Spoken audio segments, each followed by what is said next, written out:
ট্রেনের মধ্যে উঠে পড়েছে 40 জন নরখাদক ডাকাত। ডাকাতগুলো ট্রেনের মধ্যে একে একে সবার কাছ থেকেই ফোন, সোনা গহনা এমনকি অন্যান্য সব জিনিসপত্রই ছিনতাই করতে থাকে। এমনকি গল্পের নায়িকার সাথেও খারাপ ব্যবহার করতে থাকে। ঠিক সেই সময় রুখে দাঁড়ালেন ইন্ডিয়ান কমান্ডো অফিসার, যিনি ছিলেন গল্পের নায়ক। কিন্তু ডাকাতের সংখ্যা ছিল 40 জন আর অপরদিকে ছিল কমান্ডোর। তাহলে বন্ধুরা বুঝতেই পারছো পরিস্থিতি এরপর কতটা ভয়ানক হতে চলেছে। ঠিক এরপর কি হয়েছে জানতে হলে আজকের পুরো এক্সপ্লেনেশন দেখতে হবে। এই প্রথমবার বলিউড কাঁপিয়ে হাজির হয়েছে অ্যাকশন সিনেমা কিল। 2024-এ 5ই জুলাই বক্স অফিসে মুক্তি পেয়েছে এই সিনেমা। অ্যাকশন এবং ইমোশন নিয়ে তৈরি হয়েছে এই সিনেমা। অনেকেই এই মুভিকে ইন্ডিয়ার নাম্বার 1 ভায়োলেন্ট মুভিও বলেছেন, কারণ এই মুভিতে যতগুলো খারাপ অ্যাকশন দেখানো হয়েছে সেগুলো বলিউডের আগে কোনো মুভিতেই দেখানো হয়নি। একদিন এক রাতে অমৃত রাঠোর ও তার বন্ধু ট্রেনে উঠে পড়ে। এছাড়া গল্পের নায়ক তুলিকা ও তার পুরো পরিবার এই ট্রেনে উঠে পড়ে।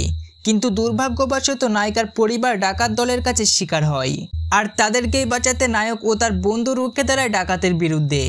আর এরপরেই চলন্ত ট্রেনের মধ্যে রক্তের বন্যা বইতে থাকে। কিল মুভিটি বানানো হয়েছে একটা ট্রেনের মধ্যে, আর সেটা কোনো আসল ট্রেন নয়, সেটা একটা ডিজাইন করা বানানো একটা নকল ট্রেন, যেটা দেখতে হুবহু একটা ট্রেনের মতো। মুভিতে লাভ স্টোরি বলতে বেশি কিছু নেই। গল্পের নায়িকাকে মুভির কিছুটা সময়ের জন্য প্রযোজ্য ছিল। ডাকাত দলের সদস্য রাঘব গল্পের নায়িকাকে খুব বাজেভাবে মেরে ট্রেন থেকে ফেলে দেয়, তাই সেখানে নায়িকার ক্যারেক্টার শেষ হয়ে যায়।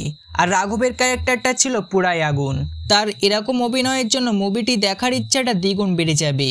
মুভিতে নায়িকা মারা যাবার পরে নায়কের মধ্যে একটা জেদ কাজ করে।